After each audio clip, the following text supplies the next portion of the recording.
buenas noches, les damos la bienvenida acá en Dos con Todo. Estoy con mi compañera Dulce Olvera. Buenas noches, Mon, ya es jueves. Así es, Dulce. Y hoy les tenemos información primero al hilo sobre un enfrentamiento que hubo en Guerrero que dejó a 16 personas muertas. Es información que da la Sedena. Y también en nuestro Con Todo les tenemos los testimonios de trabajadores del Poder Judicial a unas horas, un día después de que desde el Consejo de la Judicatura Federal se acordó reanudar actividades. ¿Qué es lo que opinan? De eso hablaremos hoy. Así es, Mon, otra vez te fuiste a platicar con los trabajadores del Poder Judicial y también, ojo con cómo se informa. Algunos medios de comunicación están dando cuenta que para 2025 los 11 ministros de la Suprema Corte ahora sí van a ganar menos y casi igual que la figura de la Presidencia de la República, como lo indica la Constitución. Sin embargo, al menos los datos que tiene la ministra Lenia Batres difieren porque el diablo está en los detalles. Añade justamente las prestaciones por las cuales surgió todo este tema de poner la lupa bajo el Poder Judicial. De eso y más vamos a hablar el día de hoy, ya jueves. Pausa, bienvenidos y arrancamos.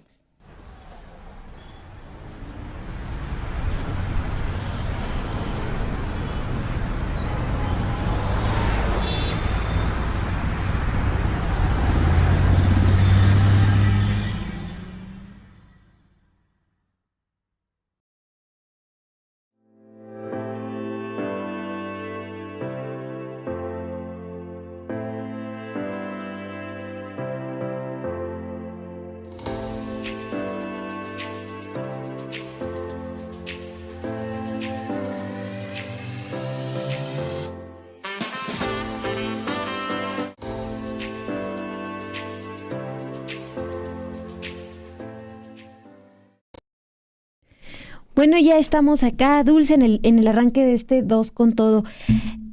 ¿Qué es lo que está informando la Secretaría de la Defensa Nacional sobre Guerrero? Bueno, hoy comparte un comunicado sobre la muerte de 16 personas en Tecpan de Galeana, de los cuales 12 eran policías municipales y a 14 de estas personas las describe como presuntos delincuentes, así como 11 personas detenidas.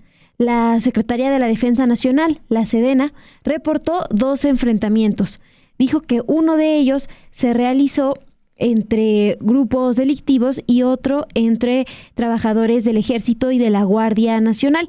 De acuerdo con la versión de la Sedena, estos integrantes de la Sedena del Ejército respondieron al ataque armado. Las agresiones dejaron también a 7 personas heridas. Es la información más actualizada que tenemos hasta el momento que comparte la Sedena. La información también que se da a conocer es que uno de los enfrentamientos ocurrió a las 5 de la madrugada en Tecpan, en la carretera que conduce al poblado El Moreno, rumbo a la sierra. Ahí, en ese hecho, 2 policías fueron asesinados y otros 4 resultaron heridos. También durante estos ataques se registraron balaceras cerca de las bases de operaciones del Ejército. Y lo que nos llamó la atención, o lo que pudimos recordar, Dulce, es que hace unos días les informábamos también de un enfrentamiento en el que también resultaron asesinadas más de 10 personas. Eso fue en Sinaloa. 19, así es, Mon. Apenas el lunes se ocurrió este asesinato de 19 agresores por parte de Fuerzas Armadas. La Sedena lo anunció el 22 de octubre, lo hizo público. Sin embargo, esto aconteció el 21 de octubre, a 11 kilómetros del este de Culiacán, Sinaloa. Recordemos, pues justamente una entidad que está registrando enfrentamientos entre 2 células del cártel de Sinaloa desde septiembre de este año. En esos momentos, el día 22, el martes, se informó justamente que durante ese otro enfrentamiento, que en realidad fue para detener a Edwin Antonio N., alias El Max, perteneciente o presunto jefe de una célula delictiva afín al Mayo Zambada, resultó una agresión también contra el personal militar por más de 30 individuos y el resultado entre aseguramientos también fue 19 agresores fallecidos. Esto, insisto, 19 agresores fallecidos por parte de Fuerzas Armadas ocurrió en Sinaloa, Culiacán, el día 21 de octubre, el lunes, y hoy, jueves 24 de octubre, pocos días después, se vuelve a registrar otro enfrentamiento entre Fuerzas Armadas y presuntos delincuentes, en esta ocasión en el sureste, en una comunidad de Guerrero, y entre los 14 agresores fallecidos y los 2 policías municipales agredidos dan un total de 16 personas fallecidas el día de hoy, entre operativos de la Sedena y de la Guardia Nacional, confirmado por la misma Sedena a través de comunicados. Así es, Dulce, y también pues importante señalar que en esta información de lo que ocurrió en Guerrero, pues también se está reportando que fue por la mañana.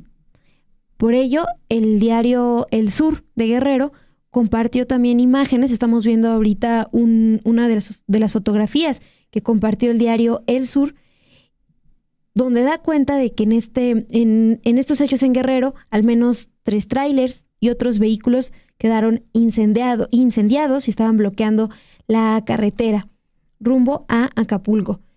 Esa es una de las imágenes, Dulce, que se da a conocer desde hoy también por la mañana por el diario El Sur.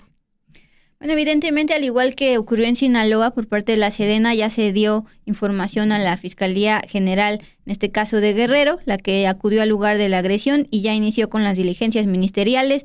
También se dio vista a la Fiscalía de Justicia Militar para investigar si se cometió algún delito del orden militar. Mientras tanto, en este comunicado, la Sedena está adelantando que aplicó pues el protocolo de respeto a derechos humanos, pero será la Fiscalía de Justicia Militar quien determine si al final pues hubo algún delito de orden militar en medio de este enfrentamiento que, insisto, en Guerrero dejó a 14 agresores fallecidos, más 2 policías municipales que estaban haciendo su labor, a días de que también hubo 19 agresores fallecidos en un enfrentamiento entre Fuerzas Armadas y allá en Sinaloa.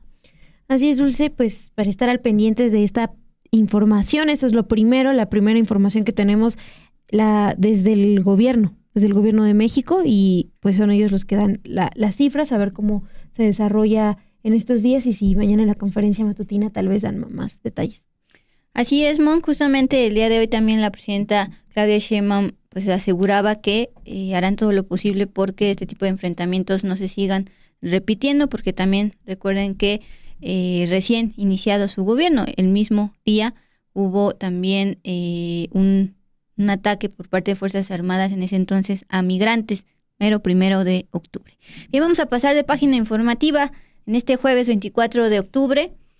Mon, yo en los últimos meses, sobre todo en proceso electoral, pero esto continúa, me he dado cuenta que la labor de nosotros como los periodistas ya no solo es como tal informar, sino también a veces pues atrapar las posibles fake news o falta de información, omisiones. En esta ocasión es una omisión por parte de medios de comunicación que solo dan cuenta de las remuneraciones como tal, el salario como tal de los 11 ministros que obtendrán el próximo año 2025, pero si le agregas los detalles, es decir, remuneraciones adicionales, que algunos justamente la crítica es que estas prestaciones pueden llegar a ser un lujo para la élite dorada de la Corte, pues continúan.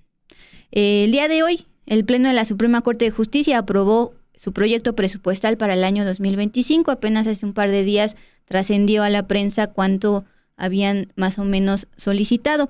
Ojo, porque una cosa es lo que apruebe el Pleno de la Suprema Corte y todavía falta que la Secretaría de Hacienda pues envíe todo el paquete económico 2025 que incluye el presupuesto a todo el Poder Judicial, y luego de que la Secretaría de Hacienda envíe este paquete pues falta que el Congreso lo apruebe. Entonces está en veremos, pero de momento el Pleno de la Suprema Corte aprobó esto.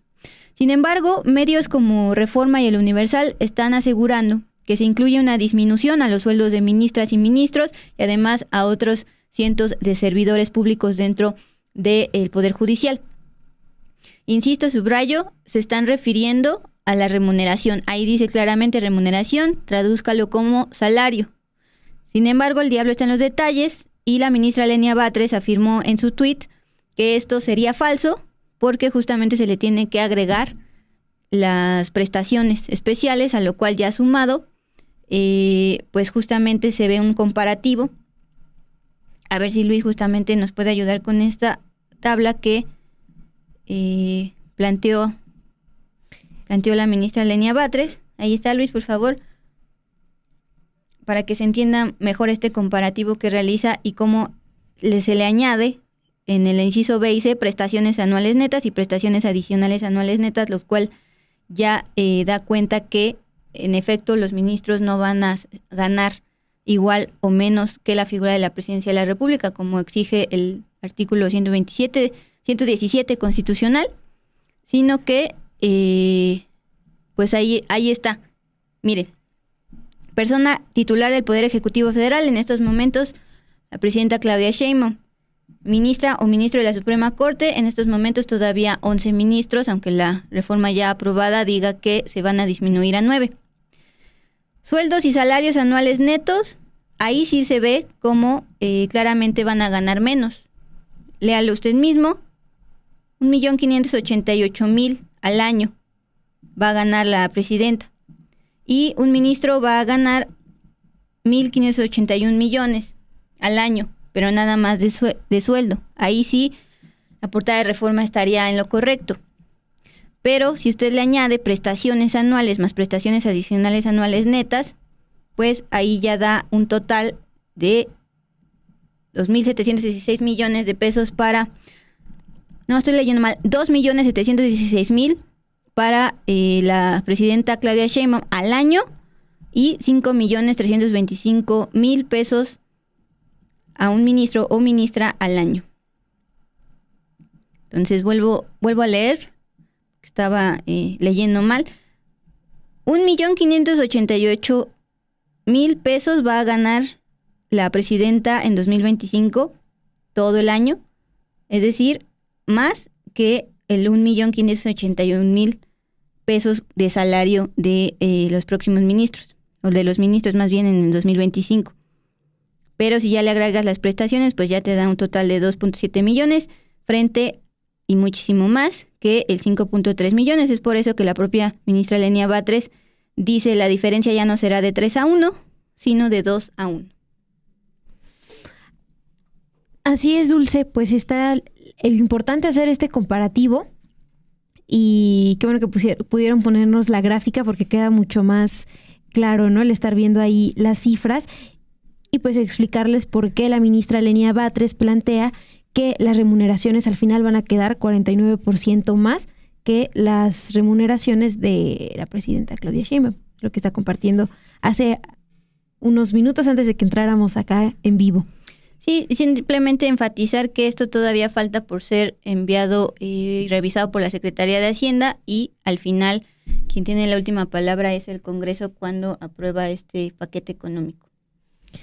Aunque todavía falta por aprobarse, es importante tenerlo ahí en el radar, pendientes de cómo avanzan este presupuesto. Y Dulce, vamos con otra información también relacionada con esta cuestión del Poder Judicial, todo este tema del que les hemos informado a lo largo de esta semana. Hoy el Congreso declaró improcedente solicitar a la presidenta Claudia Sheinbaum que acate la orden de una jueza para eliminar la reforma judicial del Diario Oficial de la Federación. Las resoluciones del Congreso pues se dan después de discutir la consulta que solicitó al respecto a la Consejería Jurídica. Esto se aprobó hoy en el Senado con 80 votos a favor y 35 en contra. Ahí el Pleno suscribió un acuerdo para declarar improcedente pues la eliminación del Diario Oficial esta reforma. Durante la sesión del jueves, el presidente del Senado, Fernández Noroña, anunció que había recibido de la Consejería Jurídica un oficio en el que se formuló una consulta al Senado para analizar este tema. Bueno, el Pleno aprobó que es imposible acatarla porque la publicación de los cambios constitucionales es un hecho irrevocablemente consumado. Mientras que en la Cámara de Diputados, donde también se recibió esta solicitud de consulta de parte de la presidenta Claudia Sheinbaum, el presidente de la mesa directiva, Sergio Gutiérrez Luna, también de Morena, declaró que es imposible acatar la orden. El diputado manifestó en un video que cualquier resolución judicial que pretenda detener o revertir la reforma constitucional en materia del Poder Judicial a través del juicio de amparo carece de sustento legal.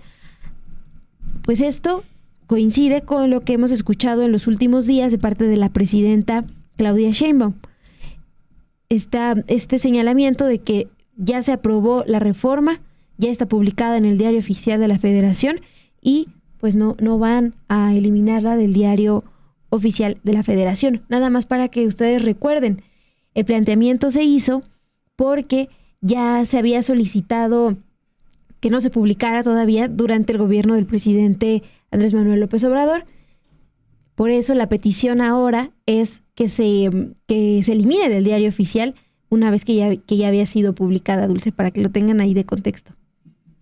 Ok, y también quisiera darles cuenta de lo que se acaba de aprobar también en el Senado hace un par de minutos. Se dio más o menos a las 8 de la noche, tiempo del Centro de México.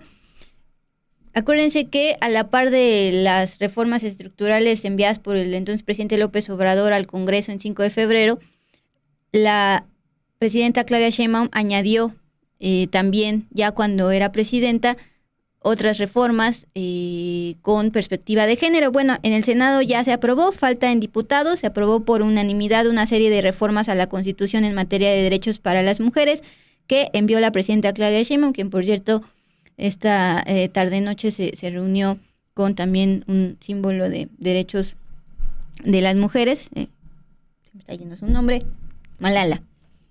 Bien, igualdad sustantiva que prevé no solo igualdad ante la ley, sino de trato y oportunidad para las mujeres. 1.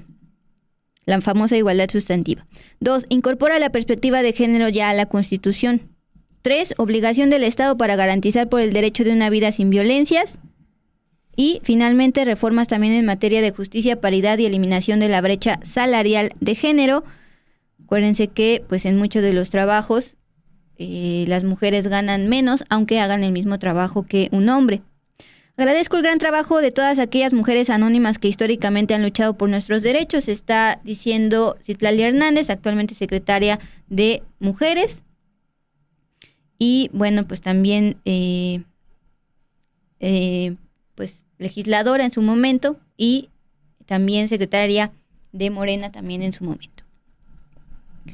Así es, Dulce, esa es la información sobre lo que se ha aprobado en el Senado recientemente. Vamos a cambiar un poco de tema con datos relevantes sobre la cabeza de Televisa. Bueno, ya no, pero les tenemos esta información. El grupo Televisa dio a conocer a sus inversionistas de la Bolsa Mexicana de Valores que su Consejo de Administración aprobó una propuesta de Emilio Azcárraga, el presidente ejecutivo del Consejo, para tomar licencia con efecto inmediato.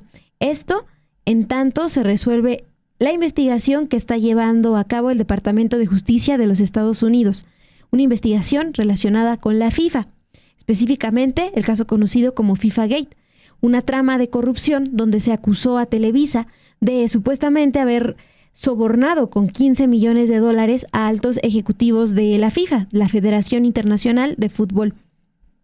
Esto para asegurar la transmisión de los partidos de las ediciones de la Copa Mundial en 2018, 2022, 2026 y 2030. Estas transmisiones traen ingresos millonarios por publicidad de las marcas. Azcárraga es hijo del famoso Emiliano Azcárraga Milmo, más conocido como El Tigre, quien murió el 16 de abril de 1997 y quien además es además nieto del fundador Emilio Azcárraga Vidaurreta. Él falleció el 23 de septiembre de 1972. Bueno, es importante recordar que desde agosto pasado y también en un informe a sus inversionistas, el grupo aceptó que la investigación por el FIFA Gate podría impactar sus finanzas y a la luz de su estado financiero, pues así ha sido, Dul. El estado financiero reportado hoy a la Bolsa Mexicana de Valores señala que para el tercer trimestre del 2024 los ingresos disminuyeron un 6.4% de 16.416 millones en el tercer trimestre del 2023 a 15.362 millones de pesos en el mismo periodo, pero de este año. Televisa argumentó que esta disminución se atribuye principalmente a la caída del 13.2% de los ingresos en el servicio de televisión por paga de Sky, ese servicio de paga que promocionan con un montón de canales.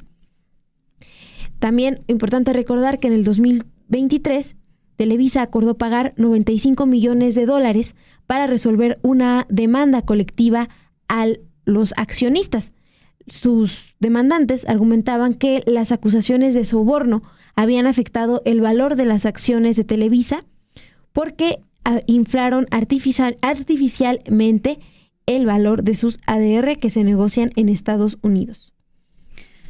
Mon, dos datos que me gustaría agregar a esta noticia. En 2017, particularmente en octubre, que justo coincide con este mismo mes de 2024, el mismo personaje, Emilio Azcárraga Gallén, empresario mexicano que heredó Televisa, anunció que en ese entonces dejaría la dirección general de Televisa y ahora está anunciando ya el tema de la presidencia. Entonces fue como gradualmente dejando pues todo este emporio familiar. Y dos, hablas de los accionistas que también se quejaron de que justo en medio de todo este trama de corrupción del FIFA Gate, pues el valor de las acciones ya no valían tanto. Me gustaría que Luis nos ayudara, por favor, a justamente proyectar esta información que la propia Bolsa Mexicana de Valores publica, tanto a inversionistas como en general a cualquiera que tenga acceso a Internet. Primero, esa es pues cómo cerró el valor de sus acciones el día de hoy luego de este anuncio. En general cerró positivamente, es decir, recibieron a bien que Emilio Azcárraga Gallén haya decidido dejar por el momento este cargo mientras culmina esta investigación de algo que lleva años, al menos desde 2015. Y la siguiente justamente es para entender quiénes son parte de los accionistas de Televisa. Ahí hasta hoy, jueves 24 de octubre por la tarde-noche, todavía se veía a Emilio Azcárraga Gallén como presidente del Consejo de Administración, de todo el Consejo de Televisa. Esto es lo que está pidiendo él mismo, que le aprueben dejar en inmediato. Otros de los accionistas de Televisa que me llamaron la atención es, por ejemplo, José Antonio Chedraui, el famoso empresario y dueño de todas estas tiendas comerciales. También Eduardo Tricio, el dueño de Lala, que por cierto pues ha tenido un acercamiento al gobierno federal por el tema del proyecto de La Laguna. Y el siguiente, por ejemplo, el famoso Juan González, Enrique Krause, este historiador pues más inclinado hacia la derecha, también tiene acciones en Televisa. Y algo que también, bueno, este dato era cada vez más conocido, Bernardo Gómez Martínez, de hecho, él pues es uno todavía de los directivos que se quedan.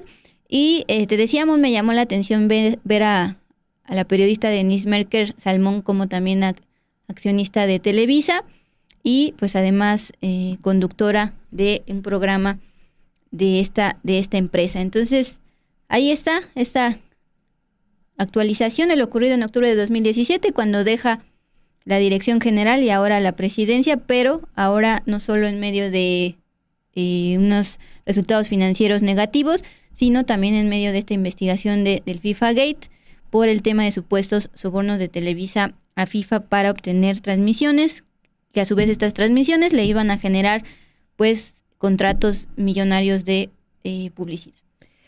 Y para ediciones que todavía se ven medio lejanas, ¿no? La del 2026, 2030. 2026 acá en México, Estados Unidos, Canadá, que por cierto esta semana la jefa de gobierno de la Ciudad de México le daba un banderazo de cierta forma, y en años venideros, man. Pues si te parece, una brevísima pausa para empezar con la sección de Con Todo. Vamos.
En esta ocasión, en el Con Todo, conversamos con trabajadores del Poder Judicial a un día de que el Consejo de la Judicatura Federal aprobó terminar el paro de labores.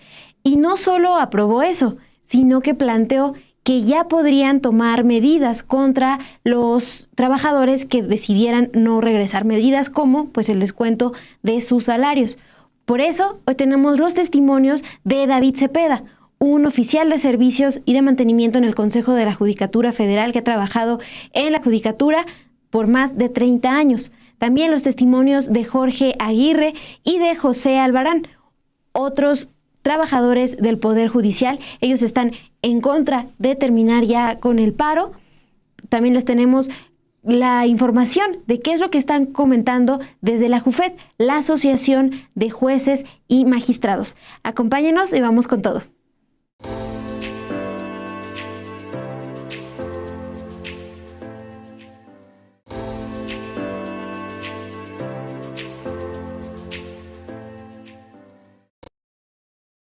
Bien, Mon, pues el día de ayer les dábamos en tiempo real pues justamente esta decisión en el Pleno del Consejo de la Judicatura Federal de pedirles ya que no solo retomaran sus actividades, todos sus trabajos, incluyendo casos urgentes y no urgentes a trabajadores del Poder Judicial, sino que si no lo hacían a partir de hoy, jueves 24 de octubre, pues iba a haber sanciones, por ejemplo, descuentos salariales, y también se pedía al área de seguridad pues permitir el acceso a estas sedes, incluyendo la de San Lázaro y, por ejemplo, la de Avenida Revolución, donde se da las ruedas de prensa que arrancaron esta misma semana por parte de juzgadores. A partir de este anuncio, pues nos surgieron bastantes dudas, sobre todo cuál iba a ser la reacción de estos diferentes grupos que se han presentado como representantes tanto de jueces y magistrados, en el caso de la JUFED, como de trabajadores de base.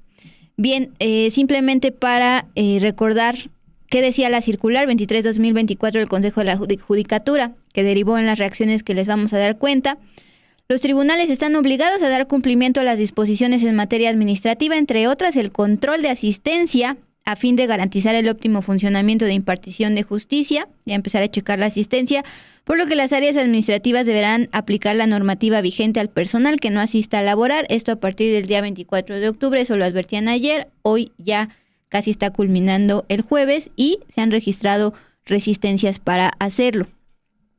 Esta decisión molestó tanto a los trabajadores del Poder Judicial, algo que se supo en la tarde-noche de ayer, que fueron a cerrar con cadenas las instalaciones del Consejo de la Judicatura Federal, lo cual impidió que los que acababan de sesionar para aprobar esta consulta, esta circular, pero también trabajadores con los que Mon platicó, se quedaron ahí atorados. Este acuerdo de la circular del día de ayer, recuerden que fue dictaminado, votado con 4 votos a favor y 3 en contra, el de en contra incluyendo una vez más a la ministra presidenta Norma Piña, que representa todo el Poder Judicial. Bien, pues esta tarde, en la sede del Consejo de la Judicatura Federal, que ayer estaba encadenada, las actividades se realizaron pues relativamente normal. Ahí Mon platicó con David Cepeda, oficial de Servicios y Mantenimiento del Consejo de la Judicatura Federal desde hace 34 años y uno de los trabajadores que no pudo salir ayer porque algunos trabajadores molestos decidieron protestar de esta manera. Esto fue lo que comparte. ¿Comparte o no esta preocupación que tienen de no saber qué va a pasar con sus trabajos? Mire, se puede decir que sí la comparto, ¿no? Porque pues todos somos seres humanos, ¿no? Y todos estamos necesitados, pero pasa esto de que primero deben de enterarse bien cómo está el asunto, ¿no? Entonces ya de paro afectó acá en la sede, seguían Aquí no, bueno, a lo que nosotros hacemos los de abajo, no nos afectó, ¿eh? Siguieron viniendo, normal. Sí, yo no he faltado desde que empezó. Además que sí, pues lógico, ¿no? Pues tiene que ser de que pues no dejen salir. Eso es contra, según ellos ven la Constitución, ¿no? Pues que pues ya que hagan lo que quieran, pero que permitan que el personal pues se vaya, ¿no? A las horas, ¿no? Pues ¿cuál es el ánimo que hay también entre sus compañeros? No, nosotros estamos bien, estamos trabajando muy bien, muy a gusto. ¿Por qué? Porque no no nos han dicho si nos va a afectar o no nos va a afectar. En sí, a nadie le han dicho, ¿me entiende? Pero yo, según, no sé si, no estoy seguro que ya salió lo que van a hacer, pues, no la van a borrar, ¿eh? Una ley que ya está, no la van a borrar. Vengan, quien venga, no va a borrar. Ahora, ayer ya empezaron con groserías y eso no se vale. Estas últimas palabras, Dulce, me llamaron la atención. No la van a borrar, es decir, refiriéndose a la reforma ya que está plasmada en el Diario Oficial de la Federación, la reforma al Poder Judicial. Nos comenta este trabajador, no la van a borrar. Una ley que ya está, no la van a borrar. Y el planteamiento, lo que él plantea es, bueno, si ya se aprobó, hay que escuchar qué es lo que les dicen para retomar o no sus actividades próximamente. Hoy por la mañana, la Asociación Nacional de Magistrados de Circuito y Jueces del Distrito del Poder Judicial, la JUFED, señaló que por mayoría de votos reanudarían las labores el próximo lunes 28 de octubre. Aunque, ya les decíamos, la circular que emitió ayer por la noche el Consejo de la Judicatura Federal planteó que si todos los trabajadores del Poder Judicial no regresaban a laborar este 24 de octubre, pues ya habría descuentos a sus salarios. La JUFED informó que esta reanudación de trabajos obedece a la determinación libre y autónoma de las personas juzgadoras, pero manteniendo en todo momento formas legítimas de protesta y resistencia. Esa parte es importante porque a lo largo del día se realizaron también protestas, por ejemplo, en la sede del Consejo de la Judicatura Federal en San Lázaro, y ahí se planteaba que pues con este mensaje que da la JUFED deja abierto la opción de seguir manifestándose, y lo que comentaban los trabajadores, al menos durante la mañana, la tarde de este 24 de octubre, es que seguirían dialogando cómo realizarían ese tipo de protestas. La JUFED no descartó hoy volver a realizar una suspensión de labores si en breve no se da respuesta a estas peticiones, a las peticiones primero que han planteado desde la base trabajadora y también pues las que han planteado juzgadores ante el Consejo de la Judicatura. Todas estas peticiones relacionadas con los derechos laborales. Importante aquí destacar que son distintas las preocupaciones que tienen las personas que, por ejemplo,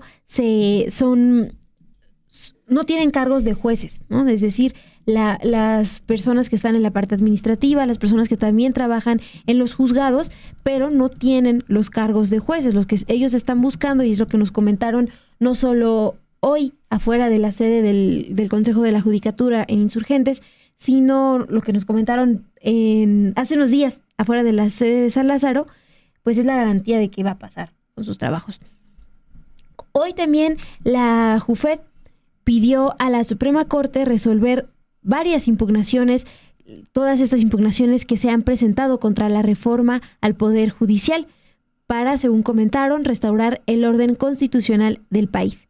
El magistrado Alfonso Patiño, el director jurídico de la JUFED, detalló en esta conferencia matutina de juzgadores que la decisión de que los jueces y magistrados regresen a trabajar fue tomada de manera representativa por directivas regionales en una reunión que hicieron ayer por Zoom, después de que se da a conocer la circular del Consejo de la Judicatura, y fue una reunión que terminó hasta las 2 de la mañana. Ahí hubo 20 votos a favor para retomar las labores el lunes 28 de octubre. Vamos a escuchar qué fue lo que explicó hoy en conferencia el magistrado Alfonso Patiño. Gracias. Muy buenos días a todos. Es un gusto estar aquí con ustedes. Fíjense que con motivo de la emisión de la circular del Consejo de la Judicatura, siempre se busca encontrar la posición de la JUFED, que es el organismo que en principio aglutina a jueces y magistrados como asociados. A partir de ello, JUFED, cada vez que existe un pronunciamiento del Consejo de la Judicatura, pretende fijar lo que sería la posición de las directivas en este sentido. Cuando los tiempos lo permiten, se realiza una votación por medios electrónicos. quiero hacer énfasis en esto. Esa votación no es una votación que simplemente se prenda hoy la computadora y ya se pueda realizar. Esa votación requiere en primer lugar la integración del padrón, la formulación de los elementos, la preparación de la misma, el envío de los correos, y es un ejercicio que aproximadamente toma de 3 a 4 días. Involucra a muchas personas. Entonces, por esas razones, dependiendo de los tiempos en este terrible movimiento que estamos presenciando, en esta vorágine, pues hay momentos en los que la JUFET no puede hacer estos ejercicios para conocer la posición de todos los trabajadores, entonces de todos los titulares. Esa es la razón que hace que en algunas ocasiones, como ya ha sucedido, las decisiones se tomen por reuniones vía electrónica, vía Zoom, con las directivas regionales. Recordemos que la estructura de la JUFET tiene 2 variantes. Primero, una directiva nacional que aglutina la posición de todo el país, pero que a la vez está repartida en una dirección regional por cada circuito. Y esta dirección regional es la que tiene el termómetro, es la que está en constante contacto con sus agremiados, la que transfiere la información. Y a partir de ello es que las directivas son los representantes de estos gremios. Por eso ayer, por la celeridad con la que se necesitaba el pronunciamiento, se estimó que era necesario hacer una reunión. Esta reunión empezó aproximadamente a las 9:30 de la noche en cuanto tuvimos conocimiento del comunicado del Consejo y concluyó alrededor de las 2 de la mañana. En esa reunión se escucharon todas las posiciones. Quiero decir que incluso se dio micrófono a un grupo de trabajadores que exteriorizaron sus posiciones, incluso hablaron de esta posibilidad de regresar a partir del 28, y a partir de esos datos se tomó la decisión, se realizó una votación interna que mayoritariamente concluyó en el comunicado que ustedes conocieron hoy en la mañana. Esa es una votación de aproximadamente 20 votos a favor de esta situación. Había otras preguntas, había otras posiciones, pues para no hacer mayor revoltura de conceptos, preferiría no decir cuáles fueron esas otras opciones. Ahí está básicamente la JUFET, que dice representar a todos los jueces y magistrados del país, pues por la premura de emitir un comunicado, una posición al respecto, porque ya les pedían para hoy 24 de octubre, pues decidió no consultar a todos y nada más tomar la decisión de las directivas regionales, como el mismo magistrado explicó. Ahora, también en esta rueda de prensa se le preguntó qué pensaba de estos trabajadores que se vieron molestos al grado de encadenar a los que estaban adentro del Consejo de la Judicatura Federal por obligarles a ya regresar y atender también casos no solo urgentes. Esto fue lo que comentó, porque incluso también él lo reprobó, que no están avalando este tipo de violencia. Mire, por cuestión de convicción, yo siempre estaré en desacuerdo con los actos que impliquen la exteriorización de violencia. Nunca podré compartirlos. Parece ser que en algunos momentos llegó a subirse en la escalada en cuanto a lo que estaba sucediendo en el Consejo. Incluso hay reportes también de que hubo algunas conductas violentas de gente que iba saliendo. Yo repudio todo acto de violencia con independencia de su origen. Ahora, una cosa es que no comparta estos actos y otra cosa es que no deje de hacer ver, pues que hay sí ya una sensación de hartazgo que lleva a esas radicalizaciones a partir de la falta de fijación de actos concretos en la medida de las pretensiones de cada una de las partes. Yo no compartiría las formas, pero retomo el mensaje de fondo, y el mensaje de fondo es: no obstante que esta reforma ha lesionado derechos, que no obstante eso, el trabajador, el titular, debe tener un claro conocimiento de lo que es consecuencia o de lo que tiene como consecuencia de la reforma y su posición para poder tomar las decisiones correspondientes. Y ese reconocimiento al hartazgo que hay entre los trabajadores también lo reconoció hoy Jorge Aguirre, oficial de Juzgado Sexto de Ejecución de Penas en la Ciudad de México. Esto lo hizo afuera del Consejo de la Judicatura Federal, en una sede que se conoce como Prisma, también sobre insurgentes, en la Ciudad de México.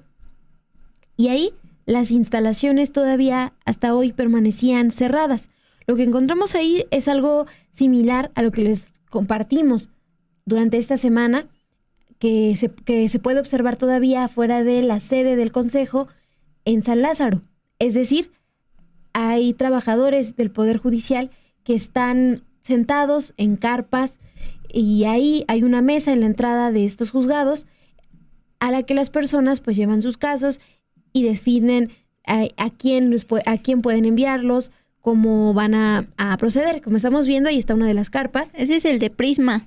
Esa es la sede de Prisma. Enfrente de Metrobús Doctor Galvez decías, ¿no? No, esa está más cerca de la bombilla. Ah, ok. La otra sede está ya más adelantito, cerca de la estación que bien dices, Doctor Galvez. Pero esta sede, esas son imágenes del Consejo, de la sede del Consejo, ya cerca de Loreto, que es en donde protestaron ayer. Donde encadenaron a los trabajadores. Esa es la sede. Hoy ya estaba, a pesar de que están estas pancartas, las personas estaban trabajando pues con normalidad. Los que salían y los trabajadores con los que pude hablar me comentan que ellos pues durante este paro siguieron acudiendo de manera normal porque ahí ven temas como más administrativos, es la cuestión más administrativa del Consejo de la Judicatura. Pero en Prisma es donde sí llevan casos. Por eso vemos muy parecido a lo que reportamos de la sede del Consejo de la Judicatura, del San Lázaro, la carpa, la mesa, donde llegan a compartir sus casos. Bueno, ahí, en esa sede, Jorge Aguirre, oficial del Juzgado Sexto de Ejecución de Penas en la Ciudad de México, habló sobre las diferencias que ven entre lo que ellos están exigiendo como trabajadores y las decisiones que ha tomado el Consejo de la Judicatura Federal. No están planteando una ruptura, unas diferencias hacia el 100%, pero sí reconocen que hay posturas distintas porque pues sus demandas son muy distintas, incluso hasta por la carga laboral que tienen ellos como oficiales de juzgado, a diferencia a lo mejor de un ministro, de un juez. Vamos a escuchar qué es lo que comentó Jorge Aguirre sobre esta decisión que toma ayer el Consejo de la Judicatura Federal ya para ordenar el inicio de las actividades laborales de manera normal. Efectivamente, soy oficial, aquí adscrito al Juzgado Sexto de Ejecución de Penas. Mi nombre es Jorge Aguirre y la decisión que tomó el Consejo pues fue una decisión que solamente abona a lo que ya había dicho en una circular previa, que le pasaba ahora sí que la batuta a los titulares, en este caso jueces, juezas, magistrados, magistradas, en cuanto al tema de regresar a laborar.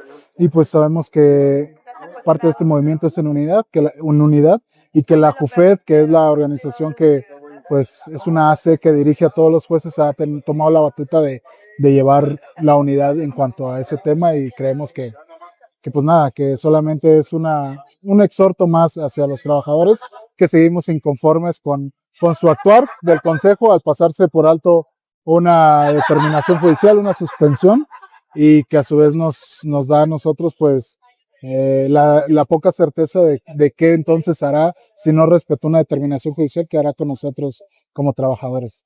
Están intentando, creo yo, tomar ciertas acciones, sin embargo no las han concretado como tal.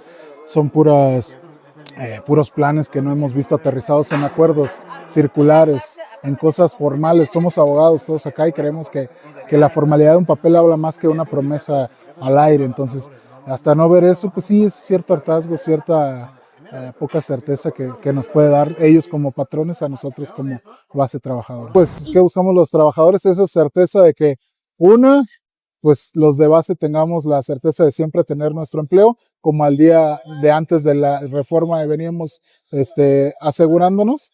A su vez, asegurar ciertas prestaciones extras para algunos compañeros que no son de base, que son de confianza, algunos compañeros que incluso están a disposición del mismo Consejo de la Judicatura, o sea, están moviéndose. Queremos que ya les designen una base formal para que pues ellas tengan una estabilidad laboral realmente. Entonces, hay pequeñas acciones que nos pueden dar la certeza de que el Consejo está de nuestro lado y que podríamos entonces hablar de volver a trabajar.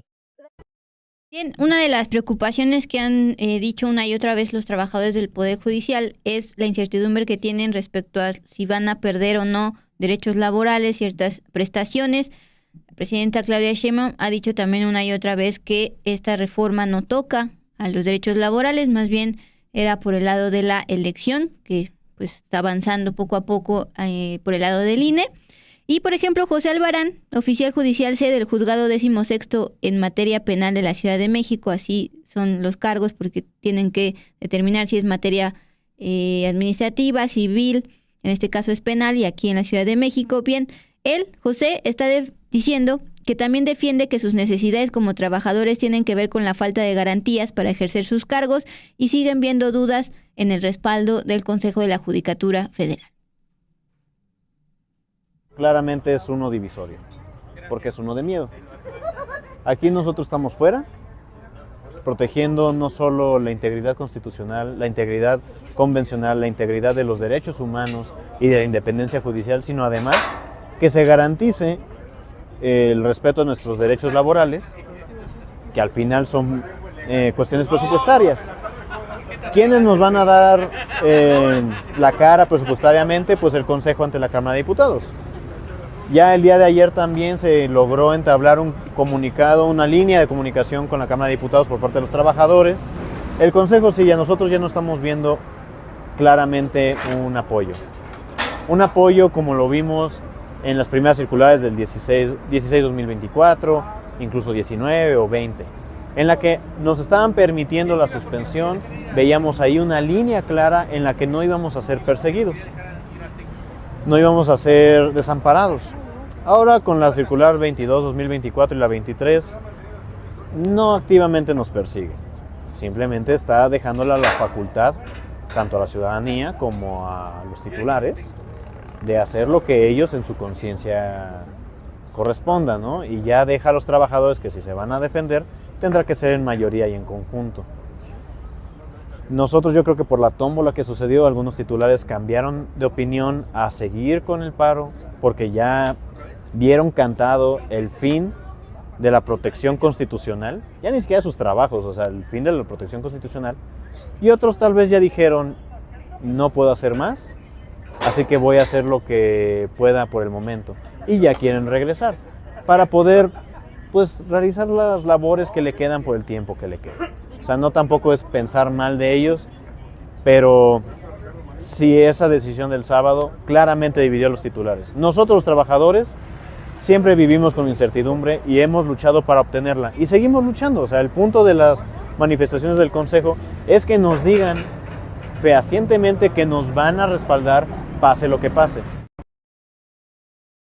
Pues ahí está, Dulce, cómo hacen esta distinción entre el mensaje que les están dando desde el Consejo de la Judicatura Federal, de bueno, no entendemos, o sea, tendrán sus razones, ¿no?, para haber entregado a lo mejor la lista para la renovación de cargos, la lista con la que el Senado hizo la selección de los puestos que se pondrán a elección el próximo año, pero ellos comentan, pues tampoco hay para nosotros como base trabajadora la certeza de qué va a pasar.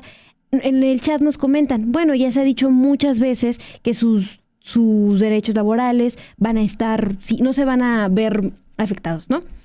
La cuestión aquí es que, pues, lo que están pidiendo es al menos que las leyes transitorias, que también en un documento, con más diálogos, se les garantice esta parte.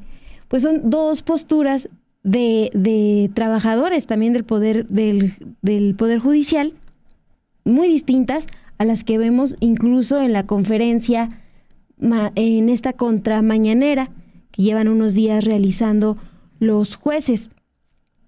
También algo que me gustaría destacar y contarles de lo que se puede ver ahí afuera de esta sede del Consejo de la Judicatura, además de las pancartas, de los mensajes de apoyo para continuar con el paro, hay, por ejemplo, una carta impresa, así muy, muy grande, que la titulan Carta de una jueza a un ciudadano. Y ahí lo que destacan, por ejemplo, es esta jueza que no da su nombre, solo es un mensaje ahí que expone, comenta que su sueldo no ha cambiado en varios años Y habla, por ejemplo, de los lentes. Dice, los lentes son una necesidad, paso todo el día leyendo para poder resolver asuntos.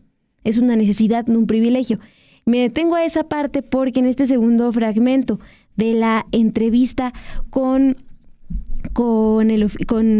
José, este oficial que conversó con nosotros para Dos con Todo, pues plantea que uno de las dudas que hay es que si con la eliminación de los fideicomisos van a poder tener acceso todavía a cuestiones médicas y prestaciones, pues para ver la cuestión de sus pagos de lentes, por ejemplo. Vamos a escuchar esto que nos plantea sobre estas dudas de si tienen o no ciertos privilegios los trabajadores. Estamos hablando de los trabajadores de base. Ese es el testimonio de José Albarán, oficial judicial del juzgado 16º. Por supuesto, porque si uno toma el 10º transitorio, si bien recuerdo, sobre la garantía de nuestras prestaciones, dice, los derechos laborales de los trabajadores están garantizados, pero esos derechos laborales, como están planteados en nuestras condiciones generales de trabajo, están supeditadas al presupuesto. Y en el siguiente párrafo dice que se autoriza la extinción de fideicomisos. Fideicomisos que incluyen nuestros seguros de gastos médicos mayores, asistencia a lentes, que cualquier persona que usa lentes sabe que si estás todo el día en la computadora y lees demandas de letra 7 Arial día tras día, obviamente va a empeorarse la vista, pero pues nos van a quitar esa ayuda. Nos van a quitar también fideicomisos para asistencia de personas, para retiro, para poder tener nosotros alguna salvedad si nosotros por alguna razón ya no podemos laborar y tener que irnos, que al menos nos puedan decir, bueno, por tus años de servicio te damos algo para que tú puedas encontrar algo más. O sea, garantías que todo trabajo debería tener, todo trabajo, y nos la quieren quitar, argumentando que son privilegios en lugar de derechos laborales. Justamente plantea el entrevistado el tema de las prestaciones a trabajadores de base, subrayo, los que no ganan los millones que acabamos de informar sobre los ministros, por ejemplo, estos más de 5 millones de pesos que van a ganar en 2025 los ministros entre salario y además estas prestaciones. Bien, citábamos a la ministra Lenia Batres, que daba cuenta de este comparativo entre lo que gana la figura de la presidencia y lo que van a ganar los ministros en 2025, al menos lo que se aprobó el día de hoy, y actualizado un poco más hace un par de minutos en este comunicado, como está acostumbrando ya bastantes notas informativas, ya va en la 70 de 2024, un poquito más abajo, que ya la tenía abierta, pero se me traspapeló, aquí está. Dice, en primera lo aprobaron en privado, es por eso que destacan estas notas informativas de la ministra Lenia Batres, porque cuenta a la opinión pública lo que acontece en privado dentro del Poder Judicial. Con el único voto en contra de la ministra Lenia Batres, este jueves, en sesión privada, fue aprobada la propuesta de presupuesto para el 2025 de la Suprema Corte, tal y como fue presentada por la ministra presidenta Norma Lucía Piña Hernández, es decir, las otras dos ministras también afines a la Cuarta Transformación y con ello a la austeridad, pues votaron a favor de esto. La propuesta aumenta en los hechos 2.3% respecto al 2024. El 49% que les dábamos cuenta es respecto a cómo un ministro va a ganar 49% más que la figura de la presidencia, a pesar de que esto viola un artículo de la Constitución. Finalmente dice, en la discusión de este jueves, la ministra Batres insistió en que era posible hacer una disminución real del presupuesto, tomando medidas como ajustar el salario de ministros y altos funcionarios al límite que marca la Constitución, en su artículo 127, fracción 2, donde señala que nadie que trabaje en el gobierno federal puede recibir percepciones que rebasen el salario de la persona titular de la presidencia de la República. Cabe recordar que en todo el Poder Judicial Federal existen 2.377 funcionarios que ganan más que la presidenta de la República, es decir, más de 2 millones de pesos al año. Qué bueno, Dul, que das este dato, pues para así hacer la diferencia entre las personas que trabajan en el Poder Judicial. No todos son jueces, no todos son ministros, no todos son magistrados. Entonces yo leyendo acá el chat, ¿no? Nos comentan, bueno, es que no a todos nos dan dinero para pagar nuestros lentes, por ejemplo, que es lo que comentan, que trabajan también, como nosotras, todo el día en la computadora. Pero les compartimos estos testimonios para dimensionar pues algunas de las posturas dentro del Poder Judicial de estos trabajadores. Lo que están exigiendo no nada más es la cuestión de la garantía de del pago de sus lentes, ¿no? Sino la certeza de que sus trabajos pues van a estar ahí asegurados, independientemente de si son jueces o no. Y por otro lado, pues lo que ya ha comentado la JUFED, la Asociación de Jueces, sobre esta decisión de levantar o no el paro. Y es importante escuchar, Dulce, también lo que comentan en estos juzgados, porque al final son ellos los que van a tomar o no la decisión de si ya reiniciar las labores el lunes el lunes, porque hasta el momento no han mencionado más. Y están decidiendo casi por juzgados. Así es por eso la importancia de separar los 1.500 jueces y magistrados que ya aprobaron volver el 28 y toda esta base de trabajadores que son 40,000 del Consejo de la Judicatura Federal. Ya para cerrar esta sección de Con Todo, con las entrevistas de personas que viste este día afuera de las sedes, hay que recordar que la circular de ayer no era la primera vez que pedía a los trabajadores del Poder Judicial levantar el paro y tomar todos los casos, sean urgentes o no, volver a sus sedes y no tenerlas con filtros en los accesos para personas que van y preguntan por sus casos. Desde el 18 de septiembre, es decir, 3 días después de que se publicó la reforma al Poder Judicial en el Diario Oficial de la Federación, el Consejo de la Judicatura Federal ya había acordado que todos los juzgados de distrito y tribunales de circuito ya reanudarían sus actividades el lunes 23 de septiembre. Eso lo votó en contra la ministra presidenta Norma Piña, pero le ganó la mayoría dentro del Consejo de la Judicatura. Ya después, el 20 de septiembre, este mismo consejo anunció la extensión del paro de labores y ese mismo día Piña Hernández argumentó que no existían las condiciones necesarias para levantar la suspensión y que entonces sería hasta el 2 de octubre cuando finalizaría lo que ellos llaman suspensión parcial. Fue entonces después, el 16 de octubre, cuando el Consejo ratificó por unanimidad que debía levantarse ya esta suspensión que inició desde el 19 de agosto. En esos momentos hubo una ausencia de una consejera y se votó a favor de levantar la suspensión de labores, entre ellos pues algunos ministros y también consejeros.